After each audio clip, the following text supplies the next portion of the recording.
Alors voilà, donc c'est effectivement une nouvelle. Donc c'est l'œuvre littéraire de Napoléon Bonaparte, hein, l'œuvre de jeunesse, dont il est question dans cette communication, euh, puisque Napoléon a, à un moment donné, s'est essayé à la littérature. Et en ce qui me concerne, je ne suis pas historien, moi je travaille sur l'imaginaire dans les textes littéraires. Donc, parmi les œuvres littéraires de Napoléon, certains titres ont atteint une relative notoriété. On a entendu parler du souper de Beaucaire ou de Clisson et Eugénie. Mais il y a un texte qui est moins connu et qui est très intéressant. Il s'appelle Nouvelle-Corse, n'est-ce pas? C'est un manuscrit qui semble inachevé et qui raconte une histoire assez simple. Au temps de la conquête française de la Corse, un patriote paoliste se réfugie après Ponteno, dans la petite île de Gorgone, c'est-à-dire cette petite île que vous connaissez au large du Cap Corse. Et il se dit bien décidé à massacrer, hein, pour se venger, pour venger sa patrie, à massacrer tout Français qui débarquerait dans cette petite île. Voilà ce qu'écrit donc le thème de cette nouvelle de Napoléon Bonaparte à l'âge d'une vingtaine d'années. Alors, ce personnage, donc, de Napoléon Bonaparte, ce personnage d'ailleurs, met son projet à exécution avec une certaine opiniâtreté. On voit qu'effectivement, quand il y a quelqu'un qui débarque, il s'assure de sa nationalité, et puis s'il est français, effectivement, eh bien, il s'en débarrasse de la manière la plus expéditive. Alors bon, c'est un récit qui, sur le plan littéraire, n'a pas peut-être une portée extraordinaire, mais son intérêt réside surtout dans la description qui est faite de l'intervention militaire française en Corse. Selon les auteurs qui se sont penchés sur sa datation, la rédaction de cette nouvelle est située en 1789 ou en 1791. Donc le futur empereur est alors âgé d'une vingtaine d'années. C'est-à-dire que ça fait quand même 10 ans qu'il est en France. Hein. Ça fait 10 ans qu'il reçoit son éducation en France. Et il est toujours, comme l'a fait remarquer un auteur, intégralement corse. Et c'est ce que l'on vérifie à travers ce texte, entre autres. Donc, les critiques qui se sont penchés sur ce texte ont cru identifier plusieurs influences. Bon, Robinson Crusoe, il y est fait explicitement référence dans le texte. Il évoque également le style de Rousseau et de Bernardin de Saint-Pierre. Il convient certainement d'ajouter le Lucain de la Pharsale, ça paraît tout à fait évident.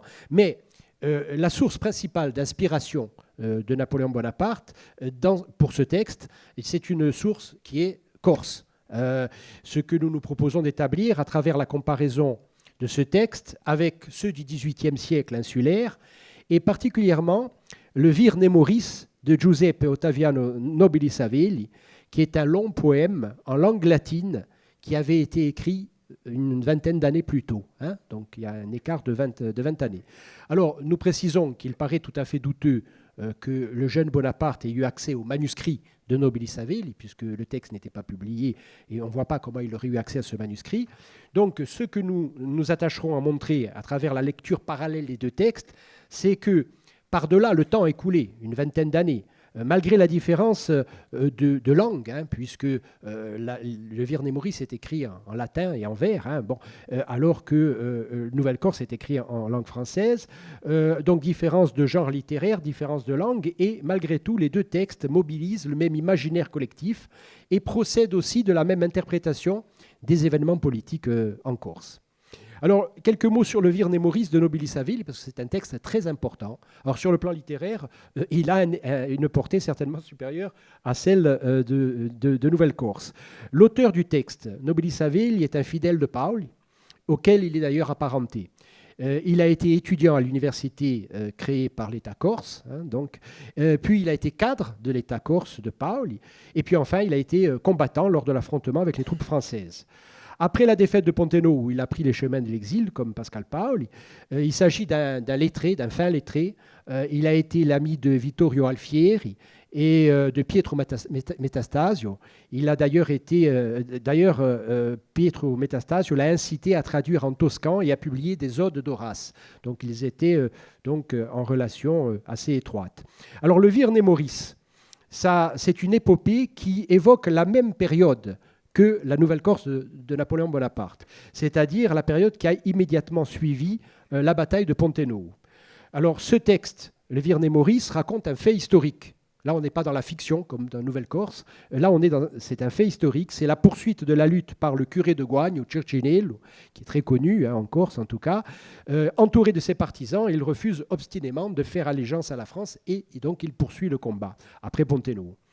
Donc, à la différence du personnage principal de Nouvelle-Corse, du personnage fictif bien sûr, Circinello, lui, reste en Corse. Et pour le reste, les thématiques, les motifs que l'on trouve, les topoi, demeurent extrêmement proches, ce que la comparaison permet de montrer.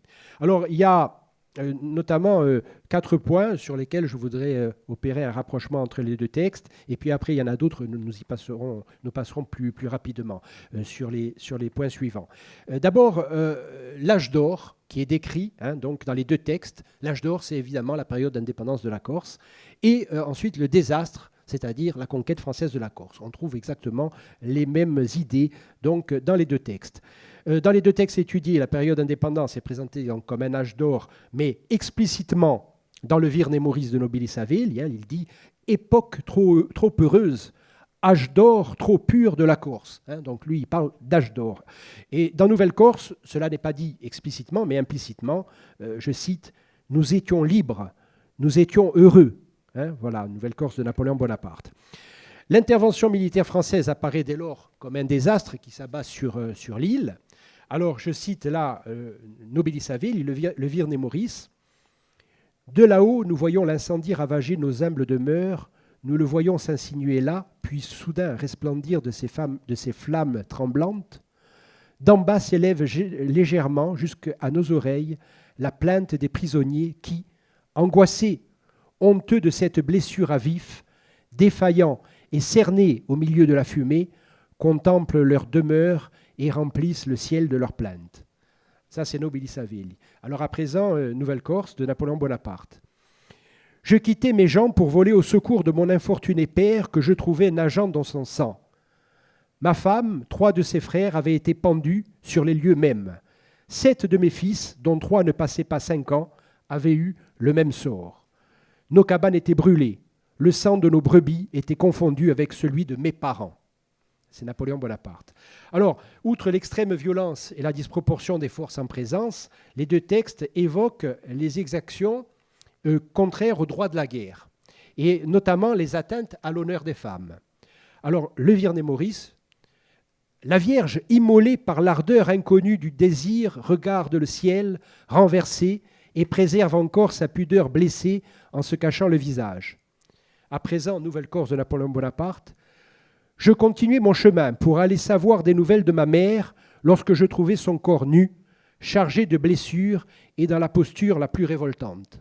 Vous voyez, je dirais, l'identité donc dans ces idées qui sont développées dans ces deux textes.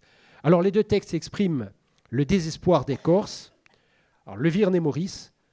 Alors, les cœurs débordants de colère chavirent, ne sachant quel parti prendre, puis vomissent des plaintes. Un gémissement se fait entendre et écho répète dans les montagnes notre lamentation funèbre. J'ai sur le cœur l'anéantissement de ma patrie, le malheur des miens, nos maisons détruites, de même que nos toits qui fument. Ça, c'est le Virne Moris. Et maintenant, Nouvelle-Corse de Napoléon Bonaparte. Furieux, égaré, transporté par la rage, je voulais voler mourir par les coups de ces brigands qui avaient fait périr tous les miens. Retenus cependant par mes compagnons, nous enterrâmes tous les corps de nos infortunés parents et nous résolûmes. Ô Dieu, que ne résolûmes-nous pas?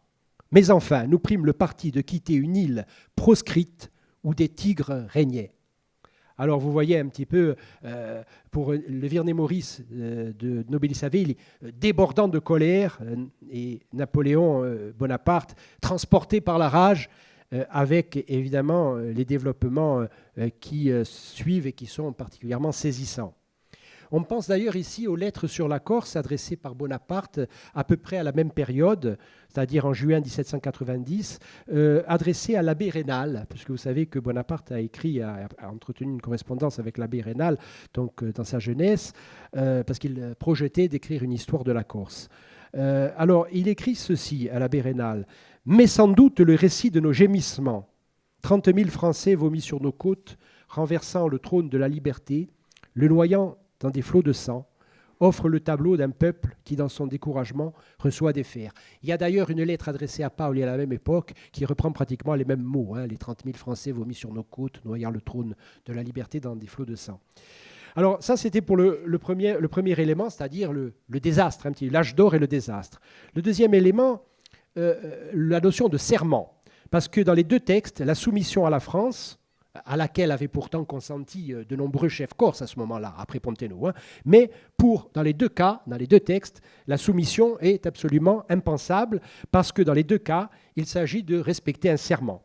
Alors, en ce qui concerne Churchill, donc Churchill, nous savons, ça c'est un personnage historique, nous savons qu'il a prononcé sur son autel à Goagno, après la messe, donc un engagement solennel de ne pas déposer les armes jusqu'à la libération de la Corse. Donc lui, le serment, il est un fait historique. Et le Vir Nemoris, il fait référence à Orcus, personnification du serment dans la mythologie grecque. Quant au personnage principal de Nouvelle-Corse, personnage fictif bien sûr, alors lui il est tenu par le même engagement. Alors je cite, « Les Français, après avoir été battus, nous bâtirent. » Après avoir été battus, bon, bien entendu c'est une référence à la victoire corse de Borgo quelques mois avant Ponteno. « Les Français, après avoir été battus, nous bâtirent. Les plaines et les villes se soumirent. Pour moi, je me réfugiai avec ceux de mes compagnons qui avaient juré de ne pas survivre à la liberté de la patrie. » Alors, ce serment donc, du personnage est bientôt renforcé par l'injonction qui lui sera adressée par son propre père agonisant. « Mon fils, venge-moi, c'est la première loi de la nature.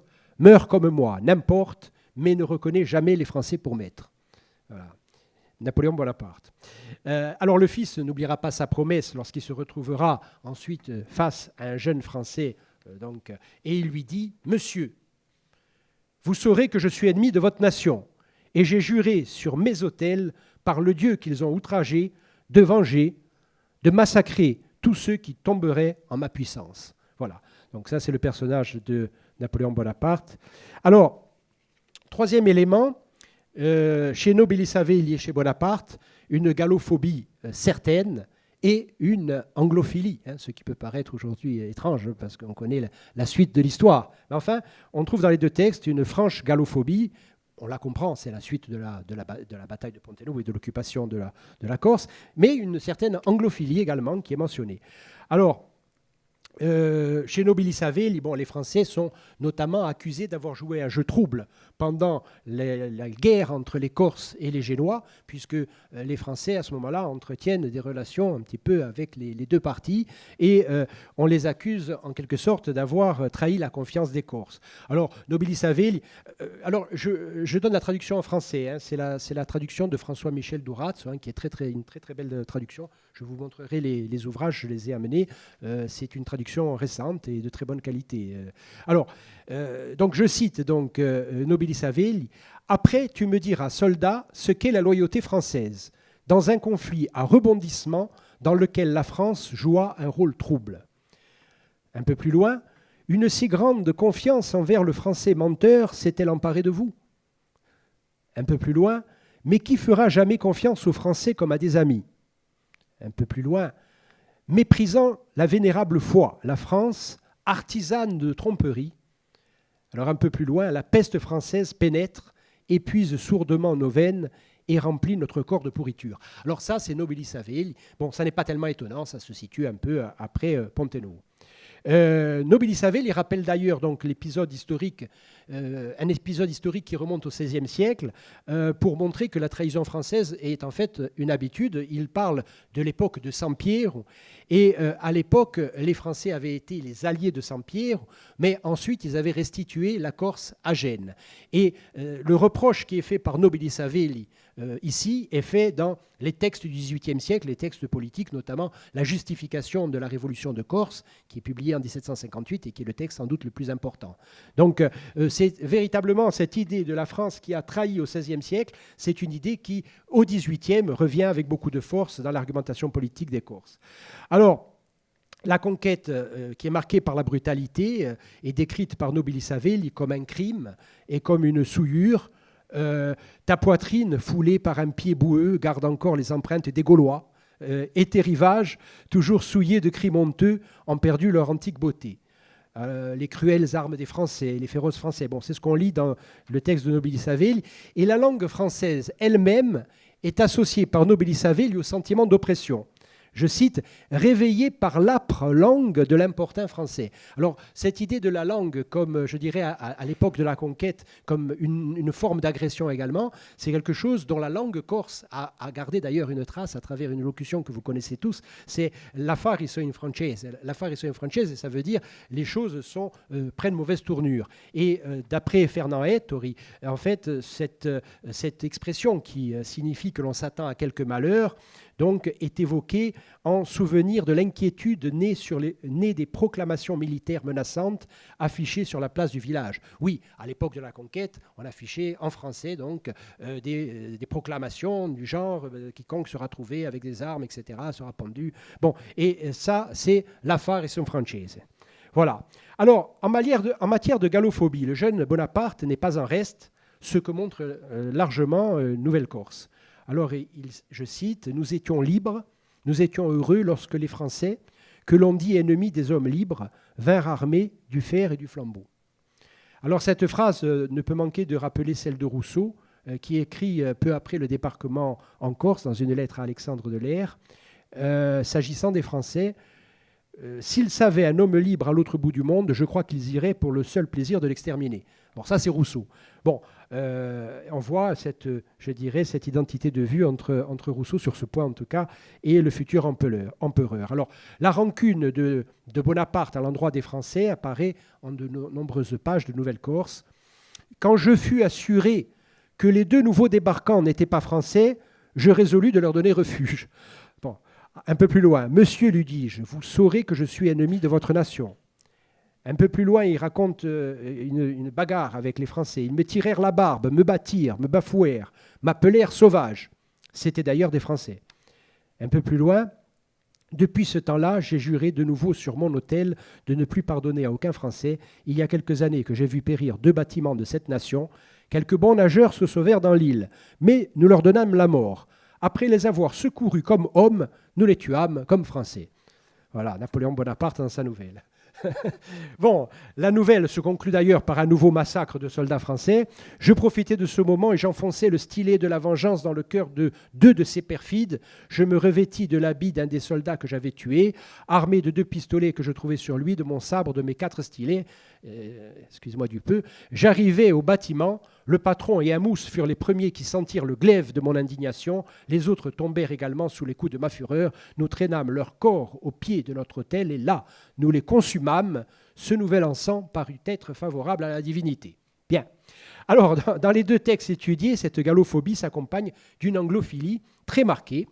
Nobilis Savelli rappelle dans le Virne Moris l'accueil reçu par Paoli après la défaite de Ponteno sur, alors je cite, « la terre d'Angleterre, fille des guerres, du droit et des vertus patriotiques ». Ça, c'est Nobilis Savelli.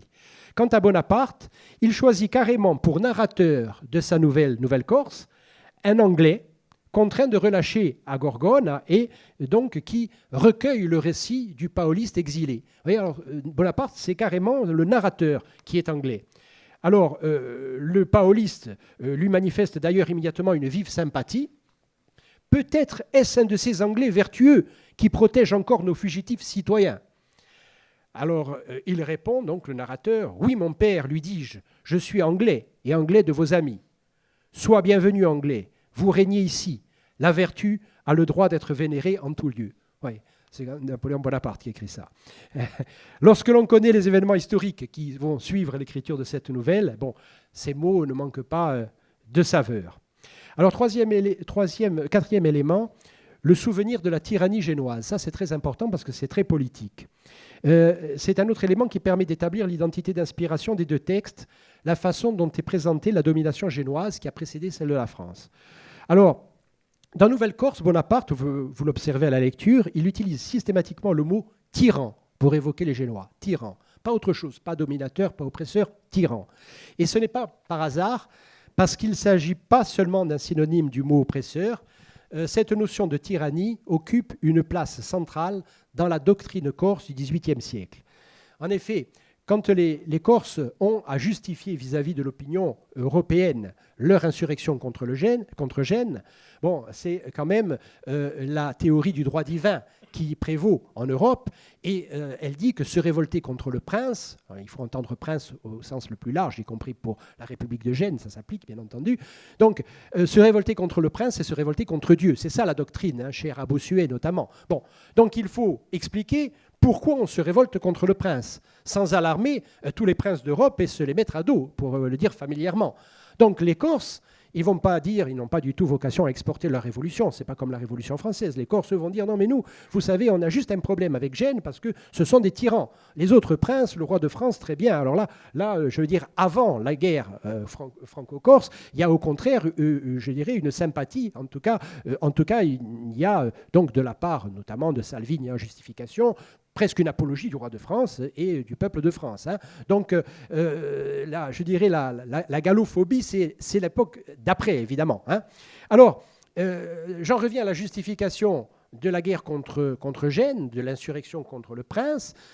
Les Corses vont, à travers leurs théologiens, vont s'appuyer sur Thomas d'Aquin et sur ses successeurs, notamment ses successeurs espagnols de l'école de Salamanque, Suarez, Molina, de Soto, pour dire, voilà, nous, on applique fidèlement la doctrine de Thomas d'Aquin. Et Thomas d'Aquin dit, et ça c'est vrai, que l'on peut se révolter contre le prince lorsqu'il est un tyran. Soit un tyran d'usurpation, c'est-à-dire qu'il n'avait aucun titre pour s'emparer du pouvoir, soit un tyran d'exercice. Un tyran d'exercice, c'est quelqu'un qui avait un titre au départ, mais qui, par son comportement, est devenu un tyran. Donc ça, c'est vraiment la théorie de Thomas d'Aquin, que vous retrouvez dans tous les textes politiques du XVIIIe siècle, c'est-à-dire le Disingano en 1736, la justification de la Révolution de Corse en 1758. Donc vous trouvez cette justification. Et donc, vous trouvez finalement ce mot de tyran chez Napoléon Bonaparte, comme vous le trouvez bien entendu dans le Virne et Maurice, vous le trouvez parce que c'est finalement la doctrine politique qui permet aux Corses de se justifier. Alors, il faut simplement dire que les Corses et les théologiens corses font dire beaucoup à Thomas d'Aquin, et beaucoup plus que ce qu'il dit en réalité, parce que dans la doctrine thomiste, le tyran d'exercice ne devient tyran que pour des raisons religieuses. Par exemple, c'est le cas de Jacques Ier d'Angleterre.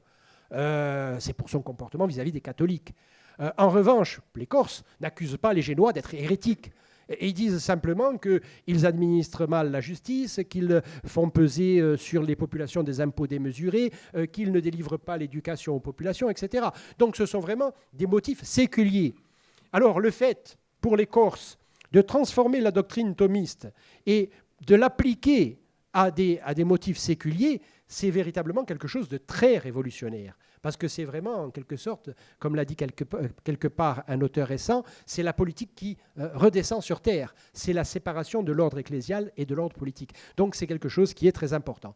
Et vous trouvez donc, dans cette nouvelle de Bonaparte, vous trouvez cette référence à la tyrannie, et vous trouvez évidemment cette référence à la tyrannie dans le Virne et Maurice. D'ailleurs, vous avez y compris un vers du Virne et Maurice qui rappelle, c'est très amusant parce qu'il le rappelle en vers et en poésie, donc il rappelle les deux aspects de la doctrine, tyran d'usurpation, tyran d'exercice. Je cite, « Ainsi, et bien que Gênes ait tant de fois baigné de la rosée sanglante des siens, notre terre, arrachée par la ruse et gouvernée tyranniquement. » Arrachée par la ruse, tyran d'usurpation, gouvernée tyranniquement, tyran d'exercice. Donc on voit qu'en vers, finalement, le Virne et Maurice dit exactement la même chose que la justification de Salvini, qui le dit sur une forme beaucoup plus politique et diplomatique, et on trouve la même idée donc chez Bonaparte. Alors, je citerai simplement les autres points, et ils sont quand même nombreux, points communs que l'on trouve entre les deux textes. Dans les deux textes, on trouve encore de nombreuses thématiques omniprésentes dans la littérature corse, notamment la littérature du XVIIIe, mais y compris la littérature corse d'autres siècles. Ce sont des éléments donc de l'imaginaire corse qui demeurent par-delà les époques. La valeur guerrière des Corses, évidemment. Alors ça, vous la trouvez dans tous les textes, mais en particulier dans ces deux-là. Un intérêt, même un amour pour les armes. Vous trouvez cela dans les deux textes. Vous trouvez y compris des figures de femmes guerrières dans les deux textes. Alors, dans le Virne Maurice, c'est la nièce de Circinello qui participe à la bataille et qui tue elle-même, donc des soldats.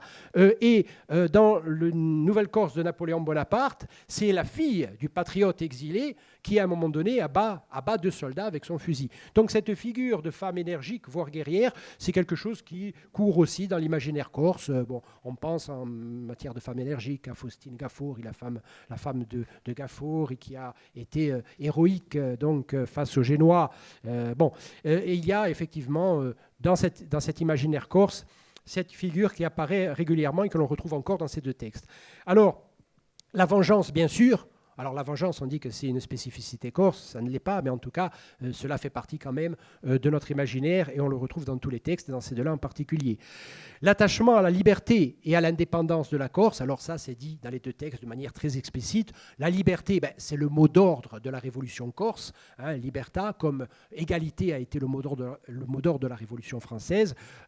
Liberté, on en trouve plusieurs dizaines d'occurrences dans la justification de Salvini et on en trouve de nombreuses occurrences dans les 2 textes dont je parle aujourd'hui. La figure des grands hommes également, et notamment la figure de Paoli. Alors évidemment, dans les 2 textes, Paoli est élevé, au rang de héros.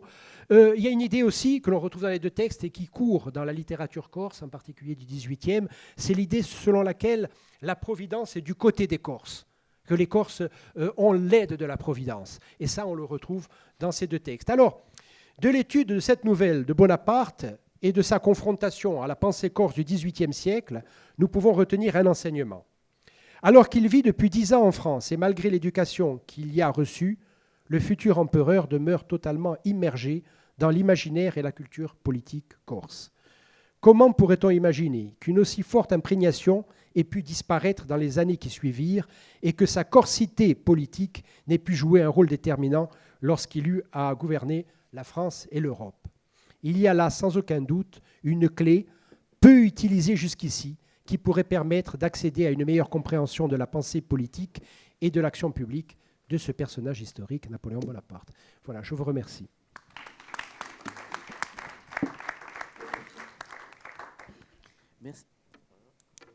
Merci beaucoup. C'est un exposé qui sans doute va susciter des questions. J'en aurais pour ma part une à poser. Et je trouve la démonstration extrêmement convaincante sur le rapprochement des 2 textes. Mais tu as mentionné la figure du narrateur. Est-ce qu'il convient, c'est vraiment une question, je connais pas l'ouvrage, est-ce qu'il convient de différencier ici narrateur et auteur? C'est-à-dire, est-ce que Napoléon, auteur de la Nouvelle-Corse, délègue à un narrateur le soin de nous décrire finalement, de modéliser la figure du Corse révolutionnaire, ou bien est-ce qu'il y a des signes textuels qui montreraient vraiment, qui mettraient en évidence l'adhésion de l'auteur Napoléon? Est-ce qu'il fait œuvre un peu d'anthropologue en quelque sorte à travers cette fiction, ce qui nous décrit la figure du Corse, ou est-ce que c'est son combat aussi? Bon, ça me paraît une question importante si on veut pouvoir répondre à la dernière question que tu poses, c'est-à-dire y a-t-il continuité, comment y a-t-il continuité entre cette conception et le Napoléon que nous allons connaître ensuite historiquement? Bon, à ce moment-là, au moment où il écrit, manifestement, il adhère. Il adhère à ce que dit et ce que fait son narrateur. Bon, même de façon un petit peu obsessionnelle, voire un petit peu inquiétante, parce que c'est presque Massacre à la tronçonneuse. Pendant toute la nouvelle, elle est courte, mais il massacre systématiquement tous les... Voilà, et on voit que les mots qu'il emploie se retrouvent dans ses correspondances à la Béréna, à la Pascal Paoli. Donc on voit vraiment que c'est sa vision des choses, de la conquête française, de l'abaissement. Il parle de l'abaissement, de l'avilissement. Il parle souvent dans ses correspondances de l'avilissement de la patrie. Donc on sent vraiment un fort sentiment de déchéance et, je dirais, de révolte contre cette France qu'il a quand même, qu'il connaît et où il vit depuis déjà 10 ans. Donc c'est ce qui est assez étrange parce que on pourrait imaginer, voilà, qu'il a eu à un moment donné donc une période corse. Et puis, d'un coup, je dirais une période française au contact de la France. C'est pas ça. Parce que quand il écrit à Paoli, Général, je naquis quand la patrie périssait. 30 000 Français vomis sur nos côtes, noyant le trône de la liberté dans un flot de sang. Au moment où il écrit ça, il a déjà une vingtaine d'années. Et donc, on voit vraiment que c'est dans les années qui suivent qu'il va opérer sa conversion. Alors, bon, ensuite, il faudrait, bien entendu, poser la question des motivations. Mais là, vraiment, le narrateur, c'est lui, quoi. Merci. Est-ce qu'il y a des questions de la table ronde, si je puis dire? Oui, je voudrais d'abord féliciter Jean-Guy pour ce très très bel exposé. On comprend que Napoléon soit dans cette perspective lorsqu'il a 20 ans. Parce qu'il a fait effectivement ses 10 ans en France, collège d'Autun, Brienne. Il n'y est pas si bien accueilli que ça par les petits copains français qui plaisantent sur le prénom, tout le monde le sait, la Paillonnet, Naboulione, etc. C'est un émigré. C'est un émigré qui ne parle pas la langue du pays, qui a une mère, Laetitia Ramolino, qui est un peu salie par la rumeur, y compris auprès de ses petits camarades. Et la fameuse bagarre qu'il va avoir justement lorsqu'il est à Autun, c'est parce que les autres lui disent ta mère, c'est la maîtresse de Marbeuf, etc. Donc il va se battre à coups de poing avec ses copains. Et donc on comprend, à mon avis, la rancœur. C'est un émigré qui n'a pas la langue. On raille sa mère alors que c'est un adolescent qui veut absolument la défendre. Il a un père qui est venu se faire soigner à Montpellier et qui est mort à 39 ans d'un cancer visiblement de l'estomac, qui est celui qui l'emportera lui-même beaucoup plus tard à 52 ans. Et donc la France n'est pas quand même pour lui un pays très très accueillant. Donc il y a cette rancœur à 20 ans. Il faut toujours, et tu l'as très bien dit, et tu l'as fait aussi très très bien dans ta thèse que j'ai beaucoup aimé, il faut toujours dater le document, et là aussi je le dis pour les jeunes, les lycéens et les étudiants. C'est un texte quand il a 20 ans, c'est-à-dire qu'il a l'âge que Flaubert a lorsqu'il a son baccalauréat et qu'il vient découvrir la Corse à 19 ans, où il nous fait une image terrible de la Corse, parce qu'il vient d'avoir le bac, son père qui est chirurgien à Rouen lui paye un voyage et comment il découvre la Corse? En visitant les prisons. Et donc, c'est évident que ça donne une image d'une île. Bon, et Napoléon, c'est un révolté qui dit « Mon père s'est mis à genoux », ce qui n'était d'ailleurs pas le cas, puisque son père était député de la noblesse. Il n'y avait que le député du tiers-état qui se mettait à genoux devant le roi. Et donc, il glorifie le Bab, ou il glorifie Paoli, qui a été le résistant. Et il y a le conflit père-fils, qui est très très net chez le jeune Bonaparte, où il se sent humilié parce que son père a fait le jeu de l'occupant, en quelque sorte. Je n'irai pas jusqu'à employer le mot de collaborateur, mais c'est un peu ça. Donc c'est son père qui s'est humilié pour lui rendre service, pour lui avoir les bourses d'État, Brienne, sa petite sœur à Saint-Cyr, etc. Et donc il emploie, et tu as bien fait aussi de beaucoup insister là-dessus, le terme de tyran. J'ajouterai simplement que c'est l'ère du temps. C'est-à-dire que Louis XVI, c'est le tyran. Et donc en 1789 et dans toutes les années qui vont suivre, eh bien c'est à bas le tyran. Et donc c'est l'hymne national contre nous de la tyrannie, l'étendard sanglant élevé. Et donc l'idée de tyrannie, elle domine dans toute cette Europe de la fin du XVIIIe siècle par opposition au despotisme éclairé, l'abolition de la torture, éventuellement de l'esclavage, des colonies, etc. Bon, enfin, après là-dessus, on y reviendra. Mais le tyran, c'est à la mode. Et Louis Capet, Louis XVI, c'est le tyran. Et donc, il est tout à fait un gentilhomme, car il est gentilhomme. On a parfois raillé la noblesse de Napoléon à tort. Il a exactement les titres requis pour être membre du second ordre en France de la noblesse, comme les petits Bretons, les petits Provençaux, etc. Et donc, c'est un révolté qui est, et j'ajouterai peut-être ça un petit peu simplement, parce que tu as tout à fait raison, et puisque en plus c'est le texte de Bonaparte, il dit la France, les Français, etc. Mais l'opposition, je reviens sur cette idée parce qu'elle m'est quand même assez chère, elle est surtout contre le roi. Parce que lorsqu'il dit les militaires, par exemple, tu as cité tous ces bons textes, etc., quand on dit les militaires aujourd'hui, ils sont au service de la République, ce sont des militaires français. Or, tout officier jusque en 1791 est officier du roi. Et quand tu as parlé aussi du serment, le serment, on ne le prête pas à la France, on le prête au roi. Et donc, l'opposition de tous ces Corses, et c'est important pour la jeunesse de ne pas opposer régulièrement la Corse à la France. Il n'y a pas que les Corses qui étaient opposés à Louis XVI, sinon Louis XVI n'aurait pas été guillotiné le 21 janvier 1993. Donc il y a une opposition à la monarchie absolue, c'est pour ça que je tiens beaucoup à cette idée. Il y a une opposition aux militaires, parce que ce soit Sionville, les horreurs du Niol en 1774, y compris Marbeuf, y compris Vaux, Boissieu, Curset, etc., ils sont tous officiers du roi, ils prêtent tous un serment, notamment quand ils sont faits chevaliers de l'ordre royal et militaire de Saint-Louis, qui est un serment au roi.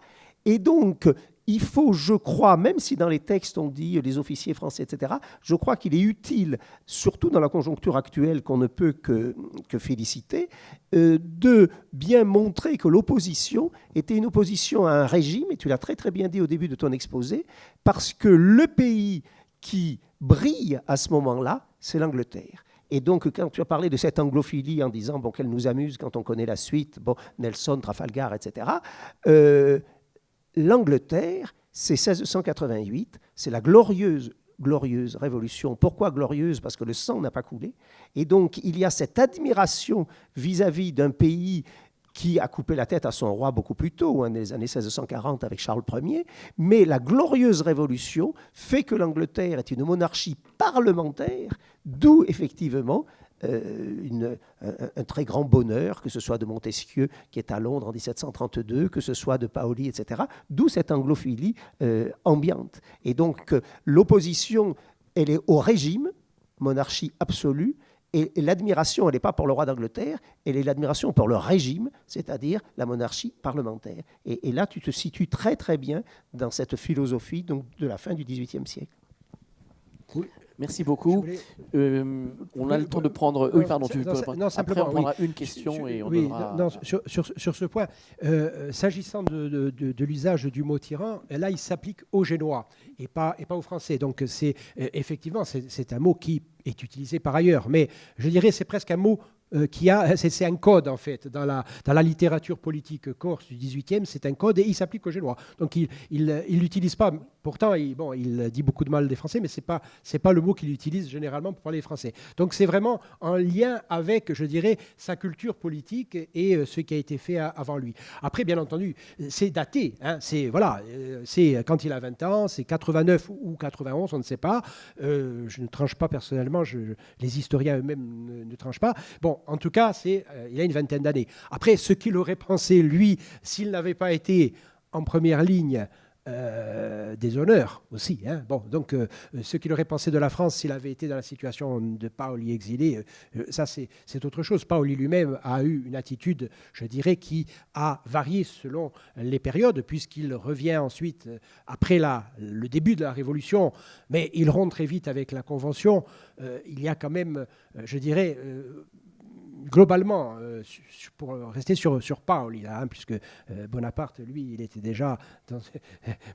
Bonaparte, c'est autre chose. Mais s'agissant de Paoli, il a effectivement eu ce parcours qui est de dire, bon, c'était la monarchie, aujourd'hui c'est la République, et donc nous nous réconcilions. Il revient en Corse, il a même des responsabilités importantes sur le plan administratif et sur le plan militaire également, chef de la garde, etc. Bon, président du conseil général, enfin président du directoire départemental, mais en 93, il y a quand même la rupture. Et cette rupture... Alors on a dit oui, mais c'est parce qu'en fait il avait peut-être l'ambition d'avoir un autre poids, etc. Bon, je crois qu'il y a vraiment une différence essentielle je dirais, d'appréciation politique et de culture politique entre les conventionnels et Paoli. Alors c'est vrai qu'il y a une différence de génération, sûrement, mais il y a notamment l'anticléricalisme qui devient finalement à un moment donné forcené. C'est quelque chose qui ne convient pas à Paoli. Même d'ailleurs l'exécution de Louis XVI ne lui convient pas du tout, hein, alors qu'il a combattu Louis XV, mais ça ne lui convient pas. C'est quelqu'un des Lumières italiennes. Les Lumières italiennes, puisqu'il a été éduqué à Naples, et donc ce sont les Lumières de Genovese, avant de Giambattista Vico, hein, qui a été le maître de son maître. Hein. Bon, ce sont des Lumières qui n'ont pas cette dimension anticléricale, je dirais forcenée, qu'ont eu les Lumières françaises. Et il y a d'ailleurs des textes très différents, très polémiques, je dirais, sur ces questions-là. Donc, Paoli, c'est un homme des Lumières. Mais ce n'est pas un disciple des Lumières françaises. Je crois qu'à un moment donné, il y a une certaine historiographie qui a voulu en faire un disciple des Lumières françaises. Je crois que c'est quelque chose qui n'est pas factuellement défendable lorsque l'on connaît son parcours et lorsque l'on connaît ses écrits. Oui, tu as tout à fait raison. Et lorsqu'on rapproche notamment Paoli de Montesquieu, il ne peut pas lire en français l'Esprit des lois en 48, puisqu'il n'est traduit qu'à partir de 54. Donc on voit bien que ça n'est pas possible. Et tu as tout à fait raison, c'est un esprit des Lumières italiennes. Il y a également quelque chose que tu as dit dans l'exposé qui est très très vrai, c'est la déception que le roi de France apporte dans les années 1769-70 à cause de l'héritage d'Henri II. Et ça, c'est très, très vrai. La France, effectivement, lâche la Corse en 1556 avec la paix de Vaucelles, alors que les Franco-Turcs ont pris Bastia en 53, Ajaccio en 53 et Bonifacio en 53 avec Dragu et les forces françaises et turques. Les Corses se sont fait tuer à Bastia. Les combats ont été quand même particulièrement violents. Bon, Calvis, Semper Fidelis n'est pas tombé. Et une partie des Corses, dont les Ornanes, ont joué la carte d'Henri II. Et à ce moment-là, paix de Vaucelles, et en 58, et ça on ne le dit jamais, en 58, le duc de Guise prend Calais. Et en 59, à la paix du Cateau-Cambrésis, eh bien, le fils de Charles Quint, donc Philippe II, dit au roi de France, vous choisissez. Ou Calais, vous gardez, je vous aide auprès de l'Angleterre à garder Calais, ou alors vous gardez la Corse que vous avez pris, 3 des présides essentiels depuis 1953, mais vous ne pouvez pas tout garder. Et on a déjà la pensée du maréchal de Vauban. Sire, pensez à faire votre pré carré. Et on choisit Calais. Et François II choisit Calais au Cateau-Cambrésis et il rend la Corse à Gênes. Donc imaginez toutes ces familles comme les Gentils, par exemple, à Brande, qui sont massacrées dans toute cette guerre de Corse de 53-59. Et lorsqu'on est dans les années 1700, bon, qui est le père de Pascal Paoli, il est né en 1678, c'est-à-dire qu'il y a la même différence entre la mort de Sampierre en 1567 et la naissance de Hyacinthe Paoli que nous avec la guerre de 14. C'est pas vieux.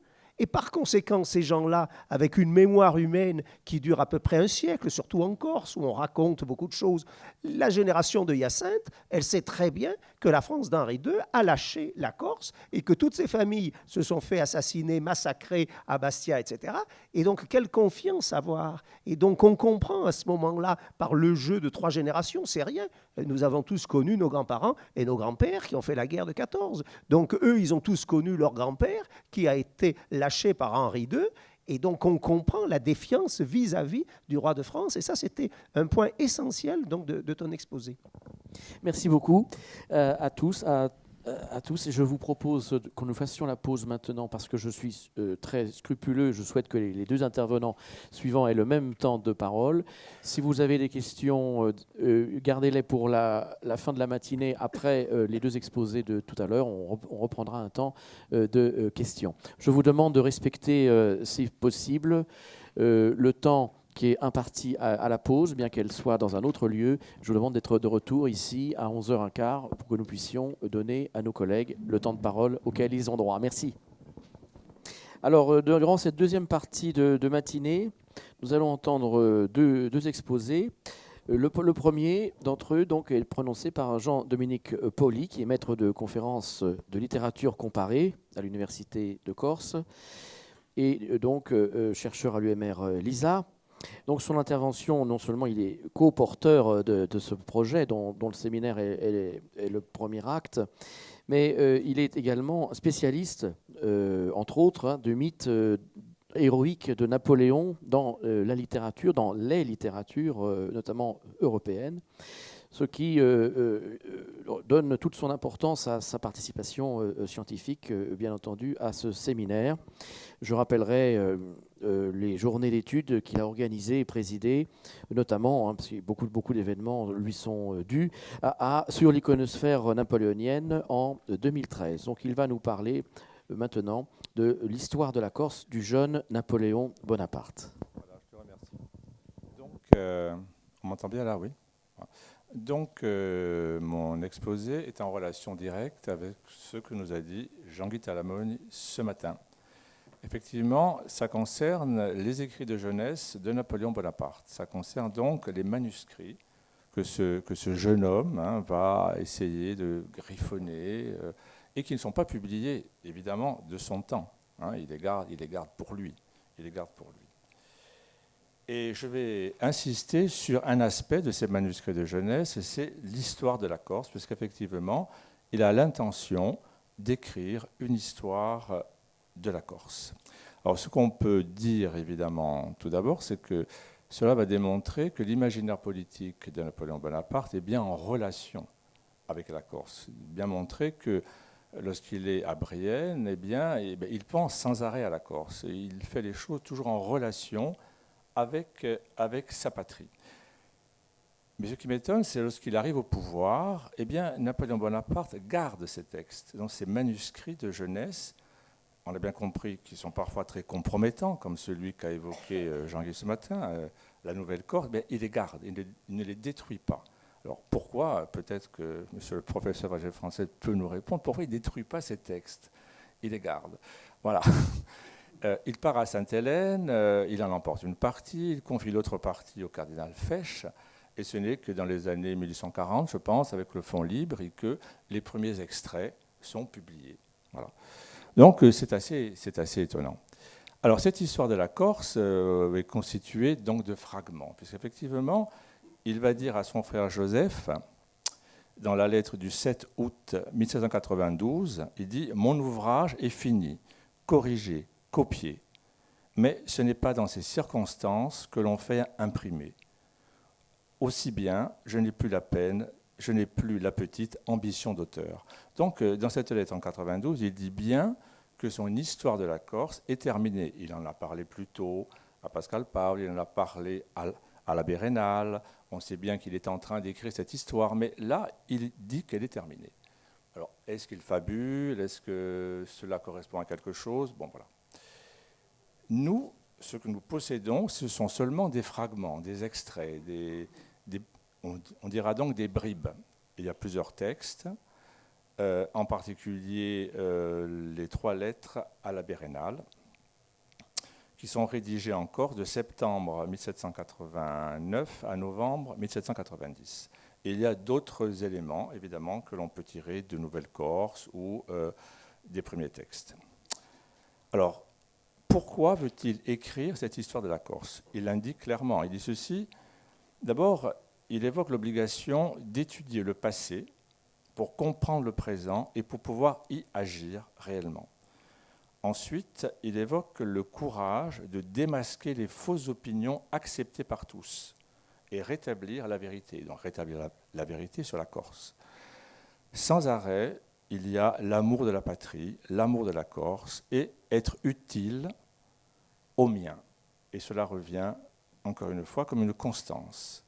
Et puis, dans la seconde période, avec l'abbé Raynal, par exemple, il dit bien qu'il écrit pour modifier la position des autorités françaises envers la Corse. Donc on sent qu'il a un projet, que déjà il se positionne pour agir. Alors, dans les lettres à l'abbé Raynal, il évoque longuement l'histoire de la Corse avec les phocéens. Bon, c'est très très long, mais ce n'est pas ça qui va vraiment nous intéresser.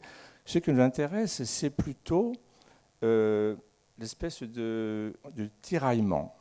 D'un côté, il parle de la grandeur de la Corse, du côté héroïque, et de l'autre côté, il parle de son infortunée patrie, c'est-à-dire de l'avilissement, de la corruption dans laquelle est tombé son peuple.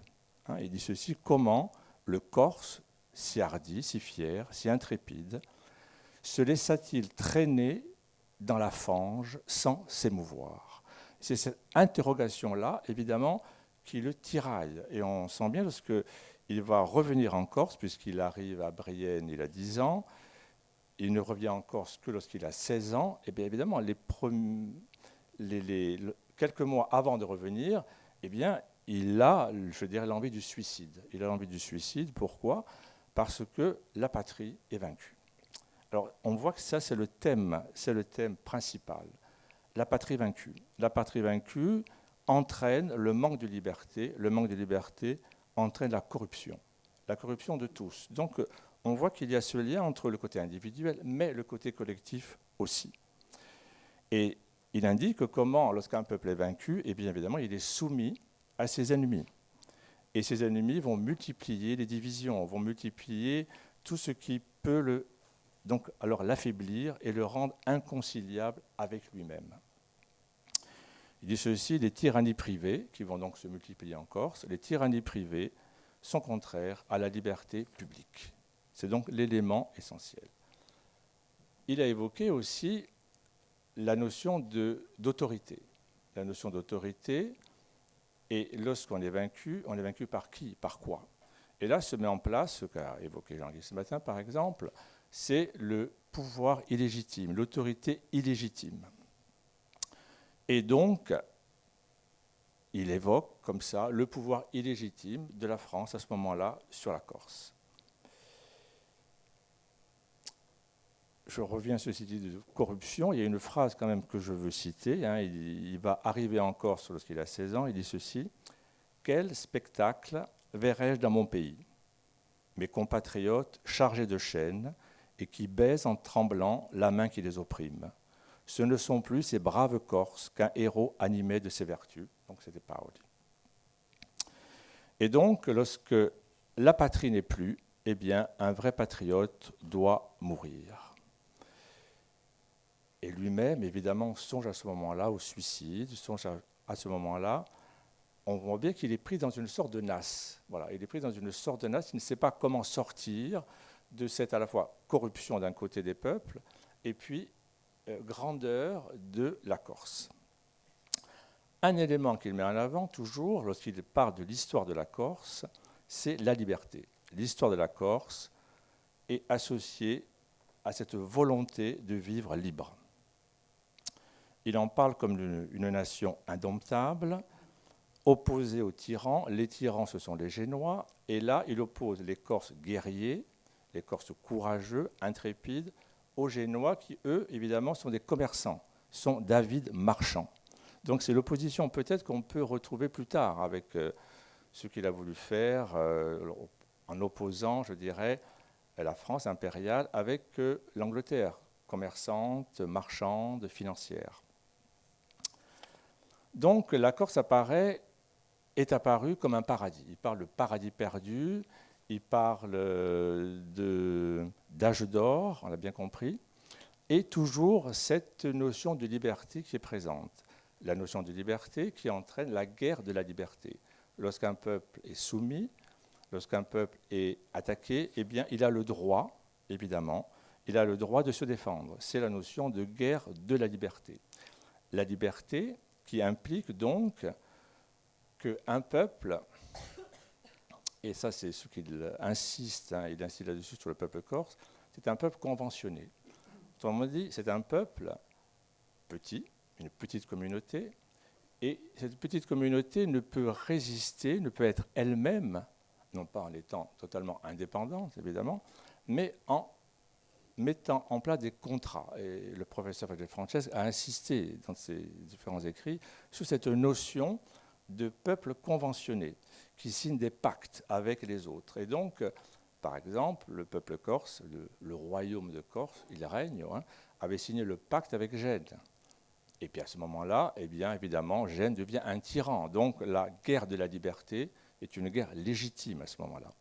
Donc, ce n'est pas la guerre en elle-même qui l'intéresse, ce n'est pas l'action guerrière, et ce ne sont pas les armes pour les armes, c'est encore une fois non pas les armes du côté privé avec le droit, mais c'est les armes pour la nation, pour la patrie. C'est la guerre pour la patrie toujours.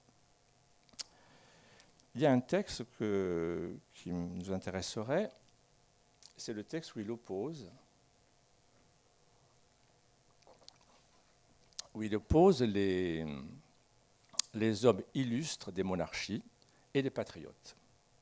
Donc on voit qu'il réfléchit sur la gloire, sur le courage physique, et il nous dit que les hommes des monarchies illustres, courageux, il prend l'exemple d'Alexandre le Grand par exemple, mais il dit ils se battent seulement pour eux-mêmes, pour leur gloire personnelle. Et il les oppose, ce sont donc des contre-exemples. Alexandre le Grand est un contre-exemple pour Napoléon, et au contraire, il va mettre en avant le patriote. le patriote Léonidas, les Spartiates, ceux qui se battent pour la patrie. Et là réside le véritable courage. Il fait donc ce lien entre l'Antiquité qu'il réinvente, cette nouvelle conception de l'Antiquité, on met certains points particuliers, cette Antiquité qu'il associe donc au patriotisme, à ce combat pour l'ensemble de la société. Et il fait le lien entre le patriote antique et la modernité. Et dans la modernité, évidemment, personne ne correspond à ce modèle, sauf Pascal Paoli.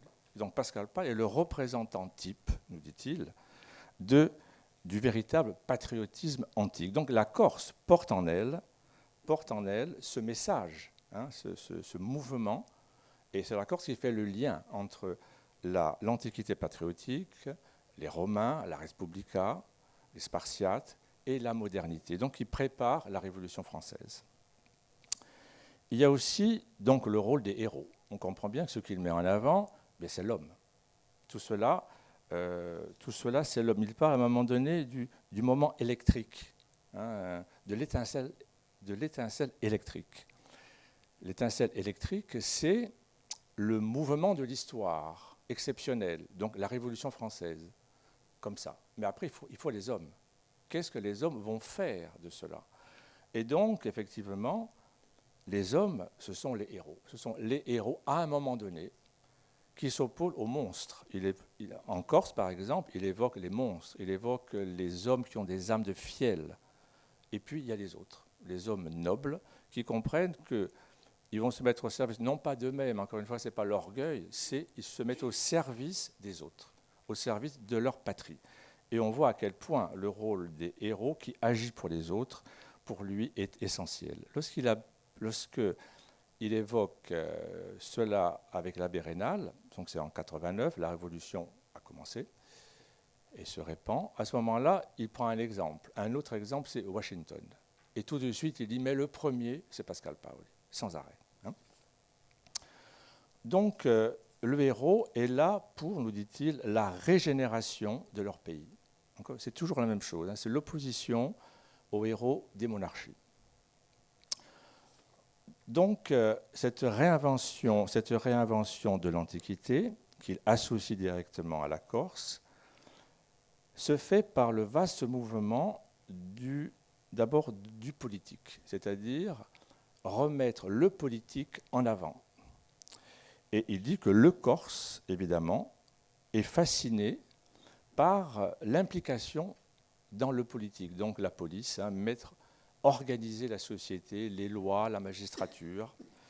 Il dit ceci, par exemple, sur le Corse, fier, plein d'un noble sentiment de son importance particulière, un Corse vivait heureux s'il avait employé le jour aux affaires publiques. Donc la véritable réalisation de l'homme, elle se fait justement au service de la patrie, au service de l'ensemble. Il évoque donc la Corse, il évoque la Corse exemplaire, je reviens là-dessus, le Grand Paoli, et puis tout ce que la Corse a apporté, c'est-à-dire la Constitution, le droit des peuples à disposer d'eux-mêmes, le rôle des citoyens, l'importance de l'éducation, le gouvernement municipal, on disait. Et donc la Corse est présentée dans cette histoire de la Corse ou les bribes que nous en avons comme une avant-garde. Comme si la Corse était l'avant-garde de quelque chose, comme si elle avait une mission à accomplir. C'est-à-dire une mission à accomplir parce qu'elle a été la première à secouer le joug, à mener le combat de la liberté.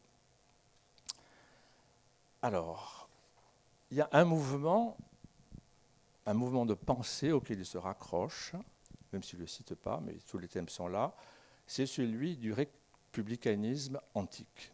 Alors je voulais juste donner quelques principes à propos donc de ce mouvement qui puise donc dans la tradition politique de l'Antiquité. Le courant, je dirais, se situe aussi après en Angleterre avec les théoriciens anglais du XVIIe. On le retrouve évidemment plutôt avec Vico, avec tout ce genre, voilà. Et ce mouvement qui met en avant toujours la théorie de la liberté et qui montre comment la liberté peut avoir plusieurs sens. Donc il ne s'agit pas de la liberté pour faire n'importe quoi, il ne s'agit pas de la liberté individuelle. Et justement, il oppose différents types de liberté. Par exemple, ce mouvement indique bien l'opposition entre la théorie de la liberté pour les libéraux et pour les républicains. Alors, pour les libéraux, je cite, non pas Napoléon, mais je cite un théoricien de ce mouvement, pour les libéraux, la liberté se définit tout d'abord comme non-interférence de l'État, des pouvoirs publics, dans la sphère privée. Alors que pour les républicains, la liberté se définit comme non-domination. Autrement dit, dans ce dernier cas, un individu ne peut être libre dans un système politique, dans une société dominée, dans une société qui n'est pas libre. Les conséquences de cette distinction sont immenses. Le caractère communautaire de la liberté, comme non-domination, signifie que la liberté de la communauté est une notion aussi fondamentale que la liberté de l'individu. Et Napoléon est totalement dans ce sens. Donc cela développe l'idée essentielle que l'État a obligation de prendre en compte les intérêts communs de ses citoyens. Et cela s'oppose donc à l'État corrompu, l'État des factions et l'État colonisé. Donc effectivement, Napoléon s'appuie, je veux dire, sur cette conception qui est celle que l'on retrouve évidemment dans la Révolution de Corse, et qui met en avant le thème de la liberté. Je terminerai là-dessus, par exemple, avec la notion de guerre de la liberté que Napoléon va reprendre aussi dans son mémorial. C'est ça qui est intéressant, c'est de faire le lien. Dans le mémorial, donc il est à Sainte-Hélène, il est perdu, exilé, il joue sa dernière carte et il va gagner justement sur la formation du mythe. Il parle de la guerre de la liberté lorsqu'il évoque la Corse. C'est incroyable, il évoque sa rencontre avec Pascal Paoli en septembre 1790 sur le site même de Ponténove. Ils se rendent je pense au Ritz.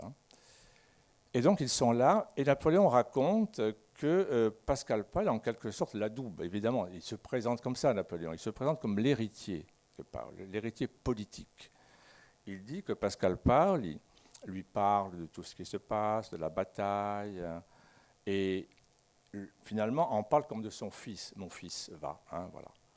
Donc Napoléon fait le lien avec Paoli, mais fait le lien sur le lieu même, le lieu symbolique de Ponténove, de la guerre de la liberté. Donc il fait ce lien entre la guerre de la liberté de Corse, en relation avec ce qu'on a vu sur la guerre de la liberté de l'Antiquité, des vrais patriotes.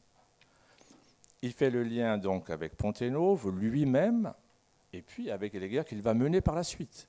Autrement dit, il sous-entend, dans la construction de son mythe à Sainte-Hélène, que lui, finalement, c'est la légitimité même de la guerre de la liberté, puisqu'il est l'héritier direct de la pensée antique, de Pascal Paoli, de la guerre de la liberté de Corse, de la Révolution française. Et donc il répand finalement dans l'Europe entière cette guerre de la liberté, étant lui le véritable personnel légitime pour le faire. Et donc c'est ce mouvement-là qui est déjà en germe dans son histoire de la Corse ou ce que l'on en connaît. Voilà, c'était juste une présentation rapide, je développerai un peu plus dans mon exposé. Voilà, j'ai essayé de rattraper le temps. Voilà, je vous remercie. Merci.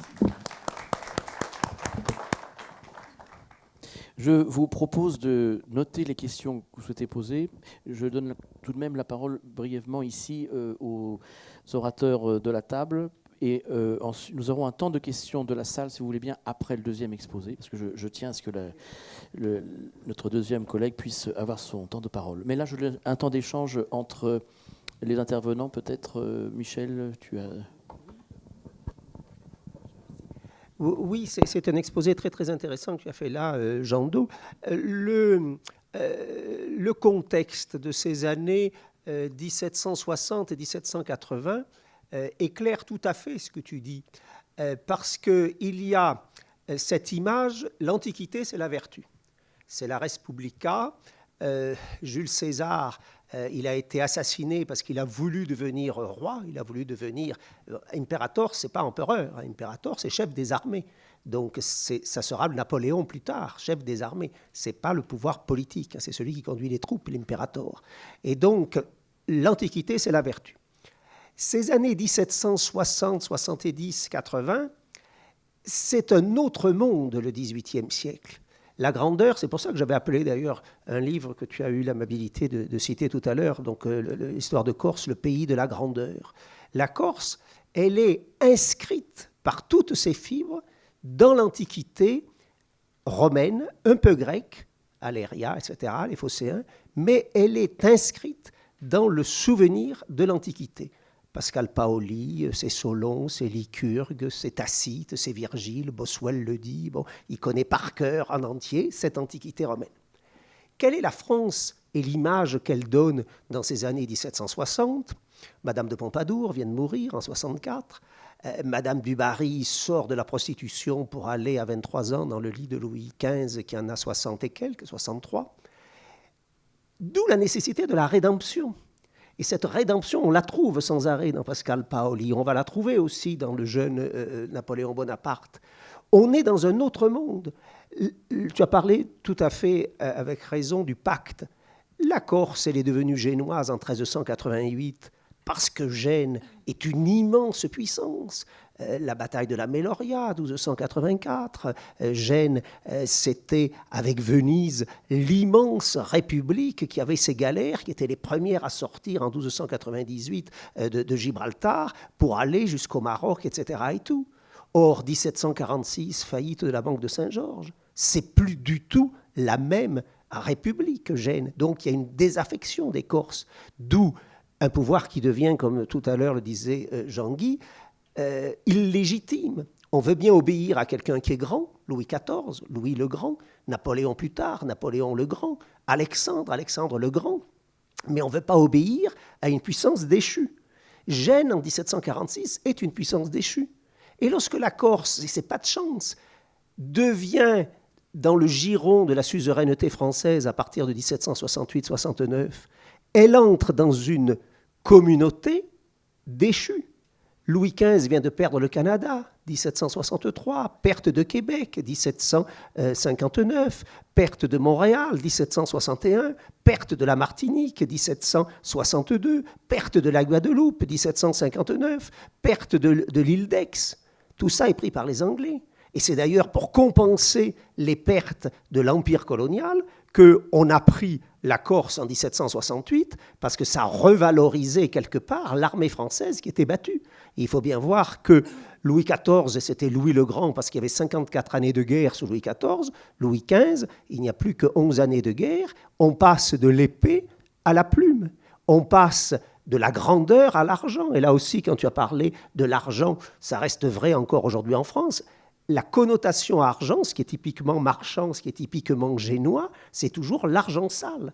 Et d'ailleurs, c'est un petit peu dommage. Aujourd'hui, ça me fait toujours beaucoup de peine lorsqu'on parle en Corse de l'argent, de la drogue, de la corruption, etc. Ce n'est pas l'image de l'authenticité de la Corse. La Corse, ça a toujours été la valeur, ça a toujours été le sang, la guerre, le patriote, etc.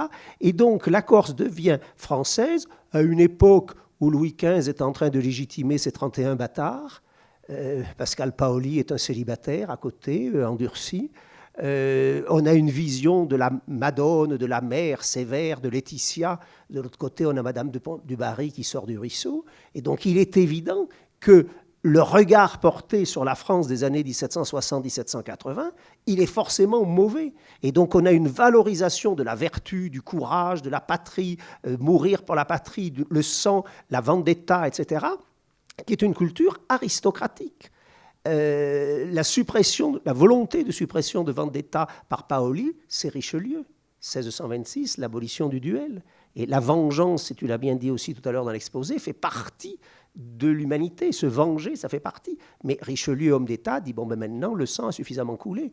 Paoli, homme d'État, dit, maintenant, le sang a suffisamment coulé. Ils disent la même chose.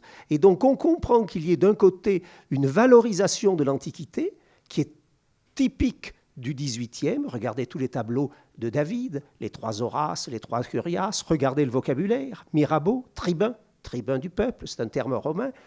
Napoléon Bonaparte, premier consul. Le consul, c'est un mot romain. Empereur, c'est un mot romain. Et donc, il y a toute cette valorisation de la res publica de l'Antiquité par rapport à cette image que tu as très bien définie, qui est la corruption, qui est la débauche, qui est la défaite, etc., qui est la vile marchandise. C'est une expression que l'on retrouvait déjà et sous la plume de Sampiro Corse et sous la plume de Joachim du Bellay. Et donc, Gênes, eh bien, c'est un peuple de marchands. La Corse est un grand peuple de soldats, etc. Et on comprend la désaffection vis-à-vis du tyran, que ce soit le tyran génois, que ce soit vis-à-vis de Louis XV, qui est un débauché, comme M. de Marbeuf, qui vit dans le désordre avec sa maîtresse, Madame de Varèse, qui vit peut-être dans le désordre, du moins le prétendait, avec Laetitia, et puis qui, à 70 ans, épouse une fille de 17 ans. Et donc, ça contribue à donner la mauvaise image donc, du français par rapport aux nobles corses, par rapport aux soldats. Merci. Je vais donner la parole, si on pourra reprendre ces thèmes, parce que c'est ce que tu as dit là, je pense, peut même être un fil directeur entre toutes les communications. Je pense qu'on aura un temps de discussion à la fin sur cet éclairage historique. Donc je donne la parole à Michel Ferrara, qui est doctorante, pas encore docteur, mais ça ne saurait tarder, doctorante à l'Université de Corse, dans l'équipe ICPP, Identité Culture, les processus de patrimonialisation de l'UMR LISA. Elle prépare une thèse donc en histoire et civilisation des mondes anciens à l'Université de Corse sous la direction du professeur Jean-André Cancellieri.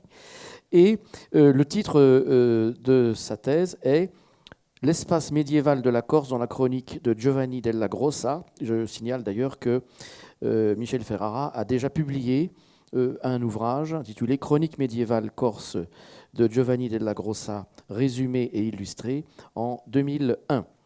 Elle va donc nous parler maintenant de l'histoire médiévale corse et le jeune Napoléon Bonaparte. Voilà, je vous remercie.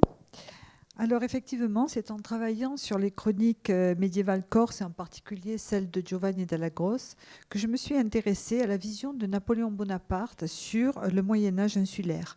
D'abord, curieuse du regard qu'il jetait sur cette longue période, sur les événements marquants, sur les personnages éminents, j'ai constaté à quel point ses écrits pouvaient éclairer sur la formation de sa propre personnalité. On a vu que très jeune, Napoléon a eu à cœur à manifester son désir d'écrire une histoire de Corse. Vous avez parlé des lettres à l'abbé Raynal en 1789-90. Alors dans ces textes qu'il adresse à l'abbé Raynal, il renonce à son projet d'écriture parce qu'il avait initié ce projet, il avait commencé à travailler sous la monarchie à un moment où, dit-il, il fallait simplement du courage pour s'emparer du burin de l'histoire. Mais depuis que la Révolution est intervenue, il estime que la compétence d'un écrivain doit prendre le pas sur le courage. Donc, il transmet quand même le fruit de ses recherches à celui avec lequel il s'était entretenu à Marseille lors d'un passage, car l'abbé Raynal était un historien très réputé à cette époque. Je voudrais donc relever les quelques aspects qui m'ont interpellée dans ces lettres à l'abbé Raynal. D'abord, on y voit que Napoléon connaît tous les chroniqueurs de Corse du XVe et du XVIe siècle. Giovanni della Grossa, le premier d'entre eux, et ensuite Montegiani, Ceccali, Filippini. L'accès aux chroniques était possible à son époque car il y avait eu une parution en 1594 à Tournon, effectuée par Filippini, mais les exemplaires étaient très rares et je ne pense pas qu'il ait pu consulter ces livres-là. Par contre, il mentionne aussi Pietro Cirnio, qui était un autre chroniqueur, qui a fait une description de l'île et une narration de son histoire en latin. On dit que Napoléon était fâché avec le latin, donc il a dû en avoir connaissance qu'indirectement.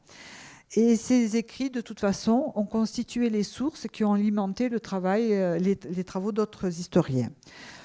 On a dit aussi ce matin qu'il était signalé comme un lecteur assidu à la bibliothèque de l'école de Brienne. Il avait un goût prononcé pour les livres d'histoire.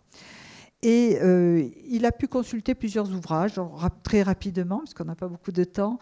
En 1770-71, il y avait eu l'abbé de Germanne qui avait écrit une histoire des révolutions de Corse depuis ses premiers habitants. Et il se reposait beaucoup sur les chroniques médiévales corses pour le faire.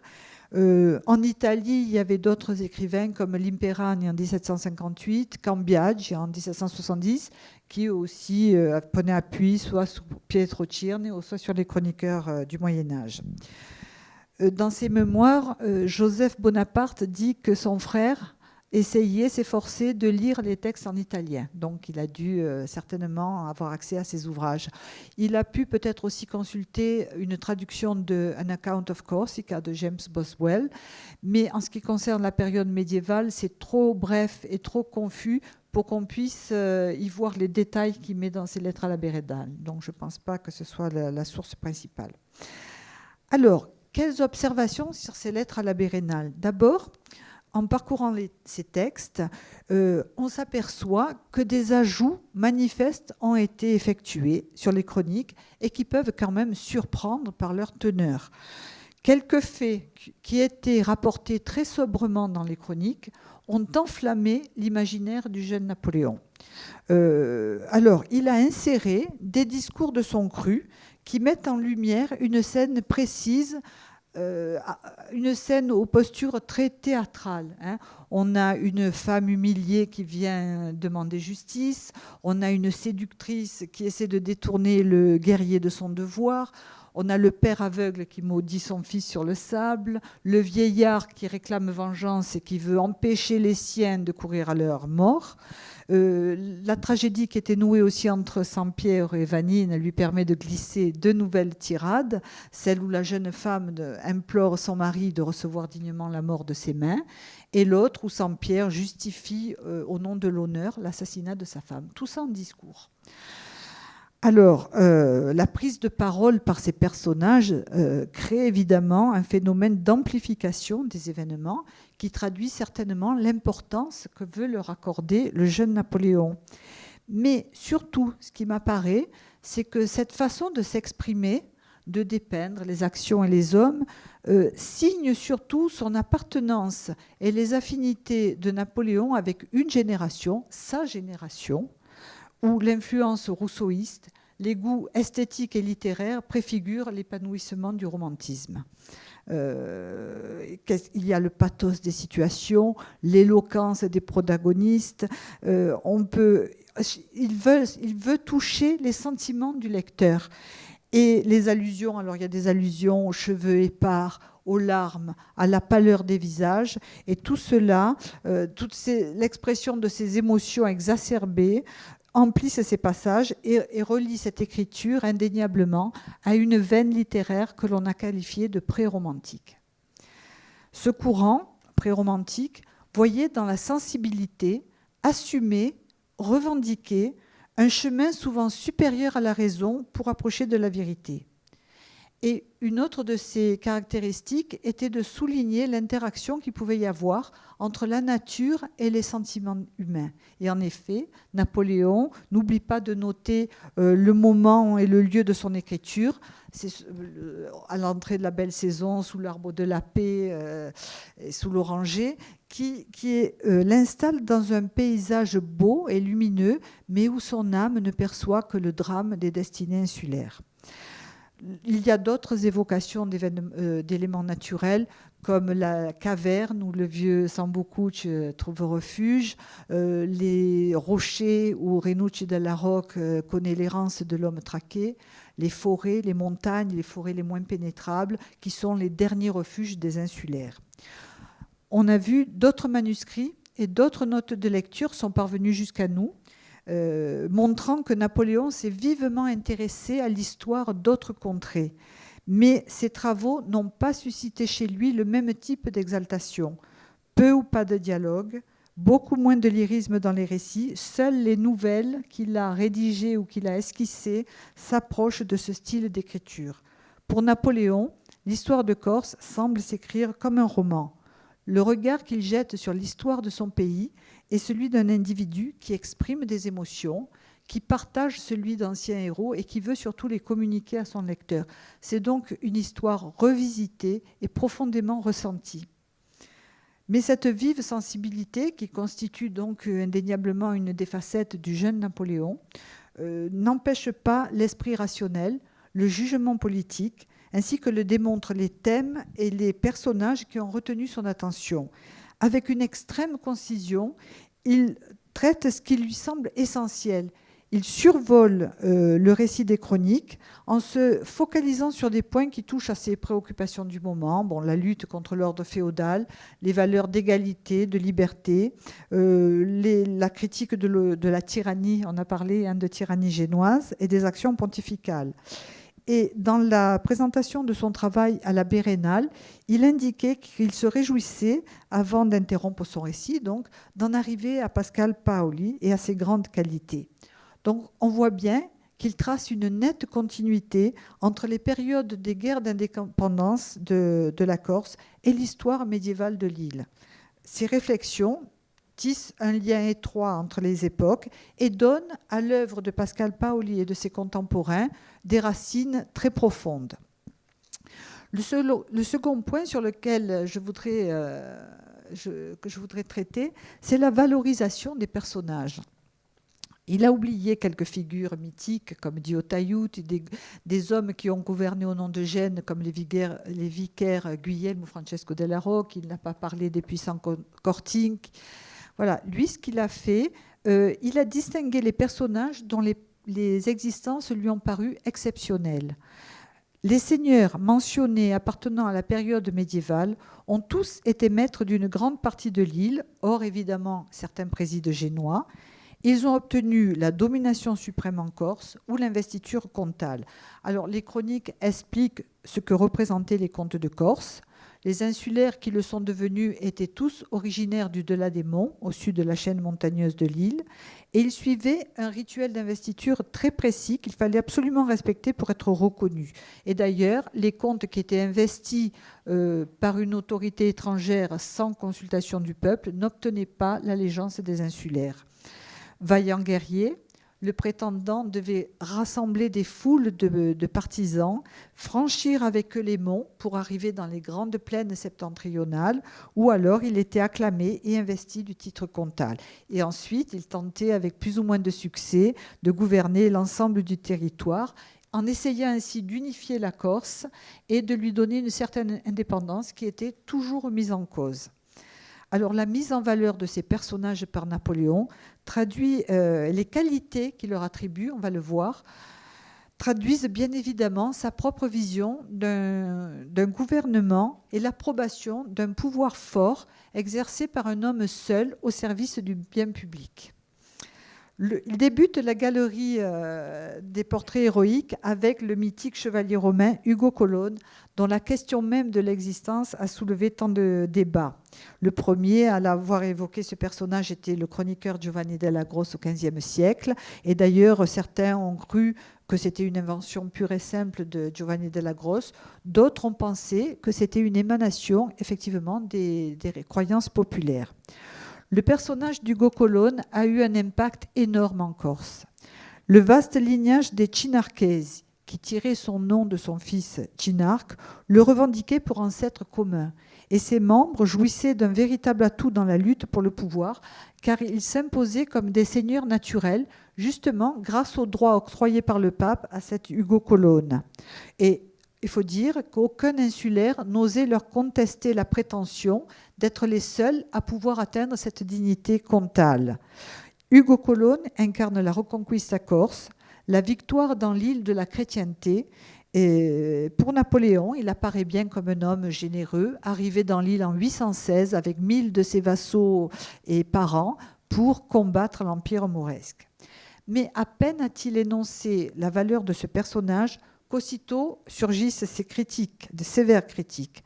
En s'accaparant les terres, ces barons ont instauré en Corse le régime féodal qu'il exècre tant. C'est donc avec un jugement très contrasté qu'il présente cette figure héroïque. Mais ça lui fournit aussi l'occasion de souligner la grande responsabilité de l'Église romaine dans la mise en place de la féodalité dans l'île. Et d'ailleurs, tout au long de ses lettres à la Bérénale et d'ailleurs ailleurs, les attaques contre la papauté ne cessent pas, elles sont très virulentes et elles égalent en violence les attaques contre la féodalité. Je vais peut-être aller plus vite. Le pape avait, par exemple, au temps du Colonne, instauré une pratique odieuse, c'est-à-dire il prélevait dans chaque famille le 10e enfant en dédommagement de ses frais pour en faire un esclave à la cour romaine.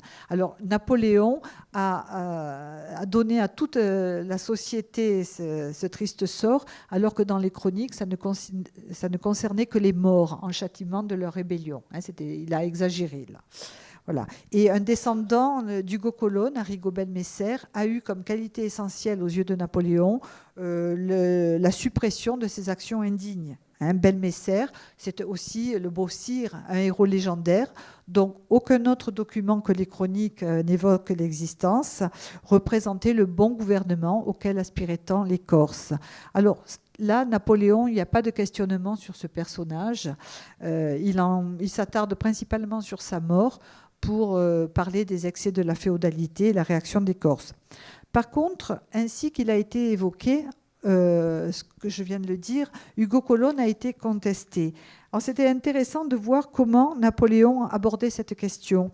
Il débute par une remarque sur l'origine de la critique. Et il dit, avec une expression où on sent percer un certain dédain, des érudits romains ont prétendu que la famille Colonne n'était jamais venue en Corse et cela ne l'a point convaincu. Vous voyez, on voit cette...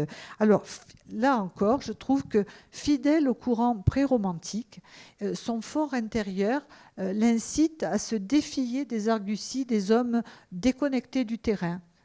Ces érudits qui sont éloignés des événements locaux par leur statut d'étranger ont la manie des systèmes. La manie des systèmes, je crois qu'on peut comprendre avec cette expression le fait qu'ils ne s'appuient que sur des théories pour établir une opinion, tandis que lui leur oppose aussitôt les traditions familiales, la force des convictions, les restes de monuments et l'autorité de quelques historiens contemporains des faits. Et rejoint cela l'historien Cambiaghi en Italie qui avait développé une rhétorique assez proche. Par là, Napoléon montre le poids qu'il accorde aux mythes et légendes, aux récits populaires, à cette véritable communication qui se propage en parallèle de la culture savante. Ça ne l'empêche pas ensuite d'étayer son argumentation avec une réflexion politique en disant que finalement, si le pape et l'empereur ont envoyé chacun de leur côté des partisans pour défendre la Corse, ça n'a rien d'inconcevable. Et à ce moment-là, le chevalier romain Hugo Colonne son histoire n'est plus incompatible avec les archives qui parlent de seigneurs toscans envoyés délivrer l'île. Alors, il est d'autant plus intéressant de relever sa prise de position qu'on ne peut le soupçonner de la moindre indulgence envers Hugo Colonne, puisqu'il accuse d'être l'instaurateur de la féodalité. Et ça montre la vigueur, pour moi, en tant que médiéviste, ça montre la vigueur du mythe d'Hugo Colonne en Corse au XVIIIe siècle. Le second des grands personnages sur lequel il s'arrête est Sinucello della Rocca, qui, par sa longévité et son aura, emplit tout le XIIIe siècle de la Corse. Selon lui, il était au petit nombre de ces hommes que la nature jette sur terre pour étonner. Il dira à peu près la même chose de Pascal Paoli dans son discours à l'Académie de Lyon en 1791. Les chroniques ont vanté les qualités et entretenu la réputation de Sinucello, ou plutôt Simoncello selon les manuscrits, mais en fait le nom sous lequel il est vraiment connu est celui de Giudici de Cinarca, parce que selon Giovanni della Grosse, il aurait été investi par les Pisans de la charge de juge de Corse et Giudici.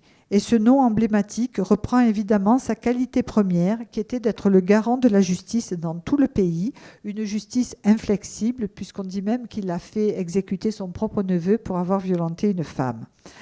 Ce Simoncello, ce Giudici, se présente comme un modèle.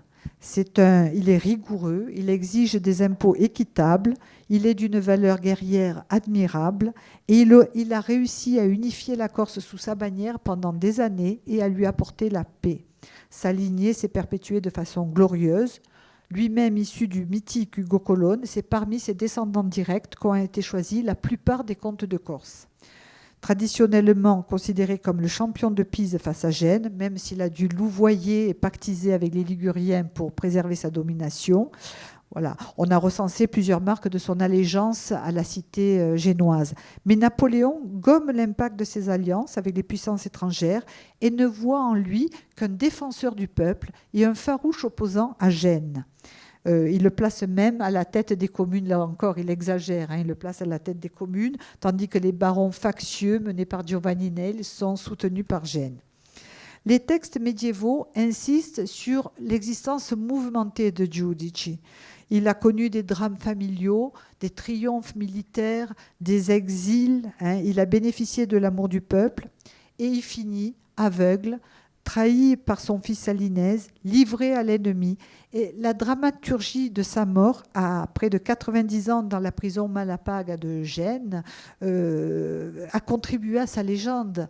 Et on voit là-dedans que la tragédie parachève la gloire.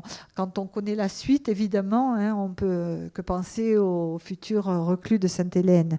La solitude et la grandeur de cet homme, abandonné de tous, ne seront compensés dans le temps que par la persistance de sa réputation. Et c'est vrai que 2 siècles après sa mort, les chroniqueurs disent que le parti de Giudici était toujours très vivace face au parti de Giovanni Nelli, son principal ennemi. Donc on voit que par la longueur de son récit, par les mots touchants qu'il met dans la bouche de cet homme, par l'éloge qu'il en fait, le jeune Napoléon a vivement ressenti la force de cette destinée.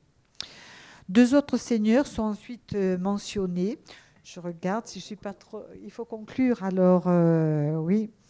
Je voulais vous parler des autres seigneurs qui ont suivi, qui servent essentiellement sous la plume de Napoléon à illustrer la tyrannie génoise, l'oppression génoise. Donc, les chroniques insistaient aussi sur la désunion entre les Cinarchesi. Par exemple, à la fin du XVe, au début du XVIe, vous aviez encore Giovan Paolo d'Alec qui a engagé plusieurs guerres contre Gênes, auquel s'est opposé Rinucci della Rocca. Celui-ci était d'abord un allié des Génois, et puis il est devenu seigneur principal de l'île, mais après il est devenu leur cible principale, et il est mort en combattant, pratiquement livré à lui-même, privé de l'appui du peuple qui était vraiment découragé par la violence de la répression.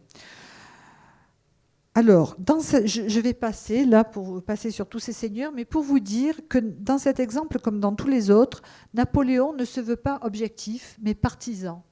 Il suit schématiquement le récit des chroniques en s'octroyant de grandes libertés, en imaginant des échanges verbaux qui sont peut-être vraisemblables, mais en tout cas qui sont créés par lui. Il omet de mentionner les oppositions, les défauts les plus gênants, et il ne dégage que les seules particularités qui lui semblent résumer les personnages. Il y a un autre point quand même dont il faut parler. Il ne se contente pas d'évoquer les grands seigneurs, il parle du peuple. Alors, il le loue beaucoup, le peuple corse, pour ses qualités. Il montre qu'avant toute intrusion étrangère, ils jouissaient d'un bonheur tranquille sous des lois qu'ils avaient eux-mêmes instaurées. Et en fait, démontrant qu'ils avaient une naturelle propension à vivre en république. L'histoire insulaire illustre pour lui l'utopie des Lumières. Il constate le courage indomptable, le goût de la liberté, leur précocité en matière historique, puisqu'ils auraient installé ces fameux gouvernements populaires municipaux au XIe siècle. Il est même antérieur à ce qui s'est passé en Italie. Oui. Alors, donc, cette attitude très ambiguë vis-à-vis du peuple, c'est que, par contre, il lui reproche beaucoup de choses au peuple. Il critique cette multitude, l'admiration exagérée qu'elle a, l'admiration stupide pour les étrangers, elle est subjuguée par des démonstrations de force et de luxe. Voilà. Donc les peuples, il est très dur avec les figures populaires de Sambucu d'Aland, qui a appelé lui-même les Génois. Il se raille de lui, il dit les alliés qu'il s'était donnés sont devenus ses maîtres. Il est très dur aussi avec un autre représentant populaire, Mariano de Gage. En tout cas, le dernier point, c'est la régularité de ses attaques contre Gênes. Et contre ces derniers, son indignation est extrême, montrant l'extraordinaire rancœur qui leur porte 2 décennies après la fin de leur présence en Corse. Les charges contre eux se multiplient. Leur gouvernement ne règne que grâce aux assassinats, aux intrigues. Ils ont de la rapacité, leur cynisme en dépouillant la Corse. C'est une répression inhumaine. D'ailleurs, il ne fait plus des portraits individuels. Il parle d'organisations, en particulier les organisations financières de Gênes, la Mahone et surtout l'Office de Saint-Georges, qui était considéré à son époque comme la plus grande institution financière de son temps. Un mot de conclusion, donc voilà. Alors ce que je voudrais dire, c'est que les influences de Napoléon se mesurent à travers l'impact de ses lectures. On a vu Brutus, Caton, Sextus Pompée, mais Guillaume Tell, Washington. Donc il prend ses références à la fois dans l'Antiquité, dans les traditions populaires et dans la société de son temps. Et j'estime que l'histoire médiévale de la Corse fait partie de ces repères.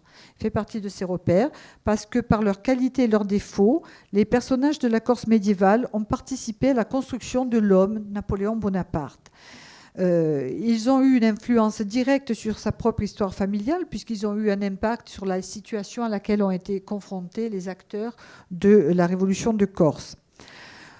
L'impression laissée par les valeurs militaires, le poids de l'éloquence, la duplicité, les stratégies politiques, l'importance de la réputation et le jugement de la postérité, la nécessité de l'adhésion populaire et la manière de l'assurer l'ont certainement aidé à dessiner un cadre pour son implication future dans la vie publique.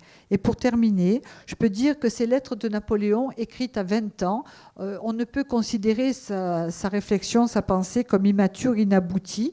Et le fait même de s'adresser à l'un des hommes les plus importants de l'époque, dont la voix résonne haut et fort dans l'effervescence intellectuelle de cette période révolutionnaire, montre à quel point il aspire à se hisser à leur niveau, au niveau des meilleurs, et à se mêler de façon décisive aux grands débats du moment.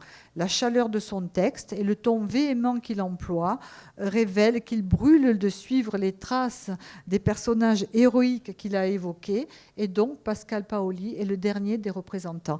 Et d'ailleurs, il ne va pas tarder en effet à agir de façon éclatante dans l'île comme sur le continent, et à s'imposer comme un acteur privilégié du jeu militaire et politique. Voilà, j'ai fait de mon mieux pour aller le plus vite possible.